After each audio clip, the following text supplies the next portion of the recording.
Friends, இந்த வீடியோவில் நம்ம என்ன பார்க்க போகிறோம்னா சென்ட்ரல் ஸ்கீம்ஸோட இந்த இயர் 2025 குரூப் 1 நிறையா சென்ட்ரல் ஸ்கீம்ஸ் கேட்டிருந்தாங்க. நான் வந்துட்டு ஸ்டேட் ஸ்கீம்ஸ் தான் நிறைய பார்த்துட்டு போயிருந்தேன். அப்போ எனக்கு தோணுச்சு, நமக்கு சில வார்த்தைகள் கொஞ்சம் கொஞ்சம் எனக்கு ஹிந்தி தெரியும். அந்த வார்த்தைகளை வச்சு இப்போ கிசான்னா ஃபார்மர், ஜல்னா வாட்டர், இந்த மாதிரி ஃபார் எக்ஸாம்பிள் ஓரளவுக்கு நமக்கு கொஞ்சம் கொஞ்சம் தெரியும் இல்லையா? அந்த மாதிரி தெரிஞ்ச வார்த்தைகளை வச்சு நான் ஸ்கீம்ஸ்லாம் கொஞ்சம் மேட்ச் பண்ணி போட்டேன். அப்போ எனக்கு என்ன தோணுச்சுன்னா, நம்ம இன்னும் நல்லா பார்த்துருக்கலாமோ அந்த மாதிரி மைண்டு தோணுச்சு. எக்ஸாம் ஹாலில் சென்ட்ரல் ஸ்கீம்ஸ் நான் சரியாகவே பார்க்காம போயிட்டேன். பட் சென்ட்ரல் ஸ்கீம்ஸ் பார்த்திங்கன்னா அதுவே ஒரு 5 to 10 கொஷின்ஸ் கிட்டே கேட்டிருந்தாங்க. சும்மா அப்ராக்சிமேட்டாக சொல்கிறேன், ஃபுல்லாக எண்ணி பார்த்துலாம் சொல்லலை.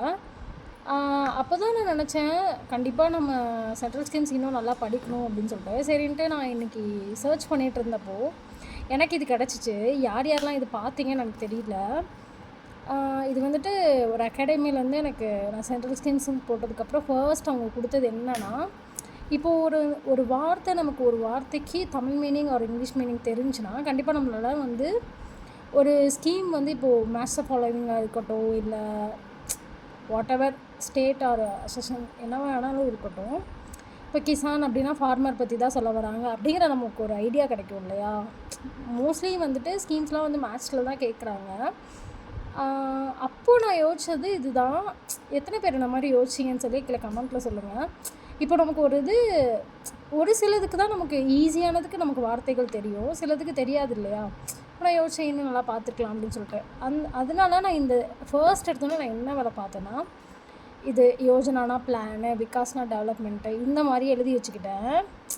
இந்த மாதிரி வைக்கிறப்போ நம்ம இதை மட்டும் நல்லா ஓரளவுக்கு மைண்டில் ஸ்டோர் பண்ணி வச்சுக்கிட்டோன்னா நமக்கு ஃப்யூச்சரில் சில ஸ்கீம்ஸ்லாம் மேட்ச் பண்ண சொல்கிறப்போ நம்ம இது இதுக்கு தான் வரும், இதுக்கு தான் வரும் அப்படிங்கிற ஒரு ஐடியா கிடைக்கும் இல்லையா? அதுக்காக நான் இந்த மாதிரி எழுதி வச்சுக்கிட்டேன்.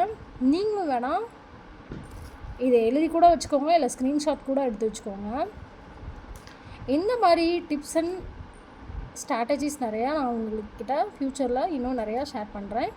கண்டிப்பாக சப்ஸ்கிரைப் பண்ணாதவங்க சப்ஸ்கிரைப் பண்ணி வச்சுக்கோங்க. தேங்க்ஸ் ஃபார் வாட்சிங்.